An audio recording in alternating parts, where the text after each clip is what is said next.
Why January 1st? The Origins of the New Year by Eric Chamchoum. Welcome, dear viewers.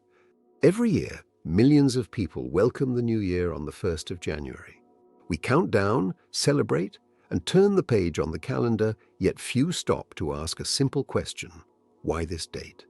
January 1st has no special seasonal or astronomical meaning, and it wasn't always considered the start of the year. In fact, many cultures still celebrate the new year on different dates, following their own calendars, traditions, and beliefs. The reason January 1st became so widely accepted lies not in nature, but in history, shaped by ancient calendars, political decisions, and traditions that spread across the world. To understand it, we need to go back in time. In the ancient world, the beginning of the year was closely connected to natural cycles rather than fixed calendar dates.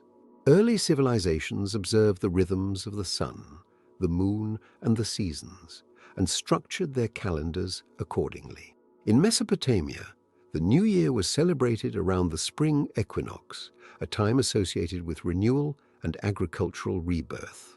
In ancient Egypt, the year began with the annual flooding of the Nile, an event essential for fertility and survival. In the Greek world, New Year observances were linked to seasonal transitions, including the winter solstice. For these societies, the New Year marked a moment of cosmic and earthly renewal, rooted in nature rather than administration. The story of 1st of January truly begins in ancient Rome.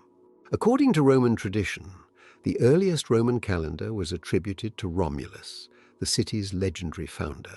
This early system consisted of 10 months and began in March, reflecting Rome's agricultural and military priorities.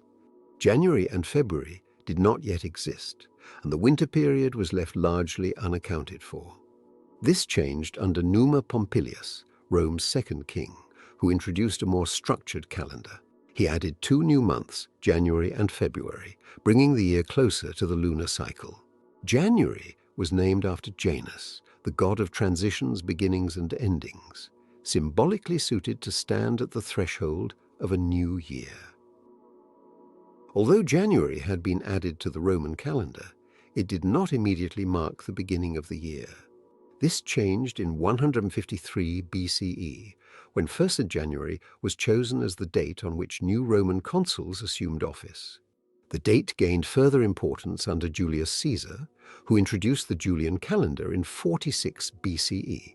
This reform aligned the calendar more closely with the solar year, establishing a regular system of leap years. As Roman power expanded across Europe and the Mediterranean, this calendar and its new year spread with it. With the spread of Christianity across the Roman Empire, the meaning of the calendar began to shift. Under Constantine the Great, Christianity became closely linked to imperial administration, and the Julian calendar remained in use. For medieval Christians, 1st January held little spiritual importance. Instead, the beginning of the year was often associated with key religious events. In different parts of Europe, the New Year was marked on 25 December, the Nativity, 25 March, the Feast of the Annunciation, or even Easter, the most important festival in the Christian calendar. As a result, although January 1st continued to exist as a civil reference point, it temporarily lost its status as the universal start of the year. Time was now organized primarily around the liturgical calendar.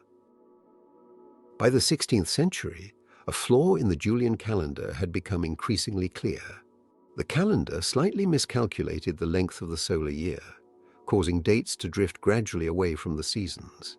This problem was particularly significant for the Christian Church, as it affected the calculation of Easter, which depended on the spring equinox. In 1582, Pope Gregory XIII introduced a major reform to correct this drift. The Gregorian calendar adjusted the leap year system to improve long-term accuracy and realigned the calendar with the solar year. Over time, the Gregorian calendar spread across Europe and beyond, firmly re-establishing January 1st as the recognized beginning of the year in much of the world. While many Catholic countries had already accepted the Gregorian calendar, others delayed for decades. One notable example was Britain and its colonies, which continued to use the Julian calendar for civil purposes.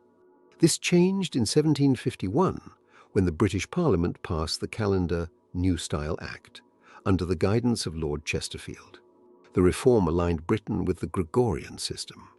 As European powers expanded through trade, colonization, and administration, the Gregorian calendar became the dominant civil calendar worldwide. Despite the widespread use of the Gregorian calendar for civil purposes, many cultures and religious traditions continue to celebrate the New Year on different dates. Among the oldest continuously observed New Year celebrations is the Persian New Year, Nowruz, celebrated at the spring equinox. Rooted in ancient Iranian civilization and later associated with Zoroastrianism. In the Indian subcontinent, there is no single uniform New Year. Instead, several New Years are observed in spring, such as Ugadi and Gudi Padwa. Diwali is the most widely celebrated and internationally recognized festival of Indian origin. In Judaism, the New Year is Rosh Hashanah, which follows a lunisolar calendar and usually falls in early autumn. Rather than celebration alone, it marks a period of introspection, ethical renewal, and accountability. In East Asia, the Chinese New Year follows a lunisolar calendar and occurs between late January and mid-February, emphasizing family continuity, ancestral remembrance, and harmony with natural cycles. In Ethiopia and Eritrea, the New Year Enkutatsh is celebrated in September, marking the end of the rainy season and the return of fertility to the land. In the Islamic tradition, the New Year follows the lunar Hijri calendar. It commemorates the Hijra, the Prophet Muhammad's migration from Mecca to Medina. Because the calendar is purely lunar, the New Year moves earlier each solar year.